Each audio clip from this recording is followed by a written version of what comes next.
Thank you very much, Mr. Chair, and thank you, Mr. Trudeau. Let me say at the outset that your assertion that Beijing diplomats were present at meetings with the Foundation in the negotiation of the donation to provide translation services to the donors to be completely unbelievable. It simply is absurd. But you further stated that Millennium Golden Eagle Inc. Canada, the source of the donation, is a Canadian company in good standing. This is a shell company based out of a house in Dorval that is controlled by the China Cultural Industry Association, which is part of the United Front Work Department. Receipts were sent to Hong Kong and then Beijing to the very same address of this United Front Work Department controlled company. So do you consider this company to be one of good standing, really? Montreal's belief in the matter quite seriously. Yeah, well, I don't think any Canadian who's serious about Beijing interference would view such a company to be a company in good standing, and they certainly wouldn't consider it to be a true Canadian company. If they had wanted to interfere, I would have seen traces of that. Mr. Trudeau, I controlled the time. I asked questions, you answered them. Now, Mr. Chair,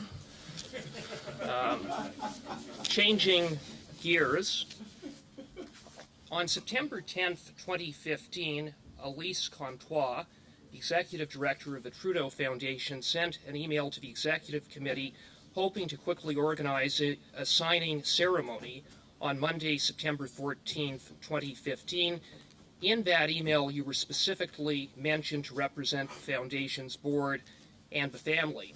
This rushed meeting of a signing ceremony with the donors just happened to coincide with a time when your brother and the Liberal Party were surging in the polls, when your brother was on track to realistically become the Prime Minister of Canada, which he did a month later. That signing ceremony did not take place, and on Friday, September 11th, 2015, Natalka Harris of the Trudeau Foundation emailed you to explain that there were still outstanding issues, not between the Trudeau Foundation and the donors, but with the University of Montreal. Nonetheless, she had asked that you fly from Vancouver over the weekend to meet with the donors anyway to express appreciation for the forthcoming gift.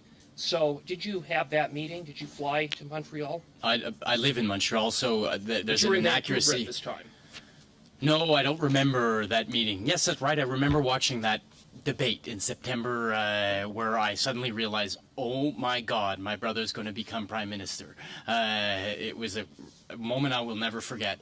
But no, I don't remember that meeting. I must say that I can even show the emails. When the first time the Université de Montréal had contacted me, there was an urgency. They wanted immediately to meet with these donors because they wanted immediately to get the money to launch a $1 million scholarship at the Université de Montréal. Well, you said that you met with Zhang in June of 2014. Correct.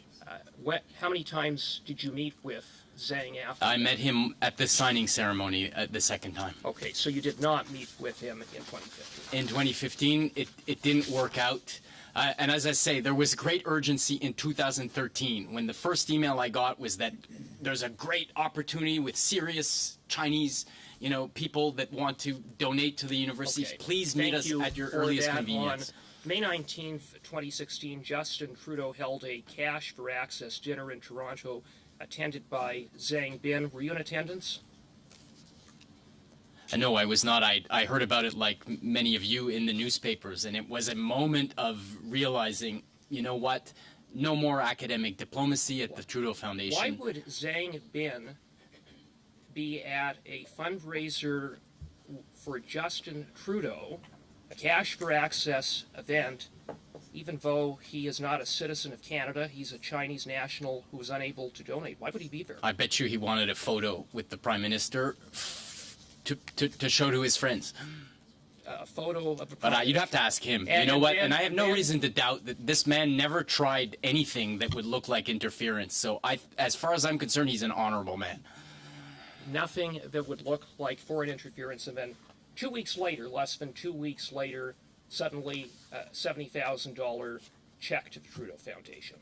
That had started in, the process of that had started in 2014. And they had wanted to get everything done very quickly at the beginning, as I was saying. They had wanted to do it with l'Université de Montréal. The Trudeau Foundation, from his point of view, was an unfortunate add-in. Here's a new prime minister. He's a rich guy. He likes being in fancy occasions. I think he wanted his photo with him. Suddenly is there at a cash for access. You think he discussed policy? Yeah, I'm sure he did.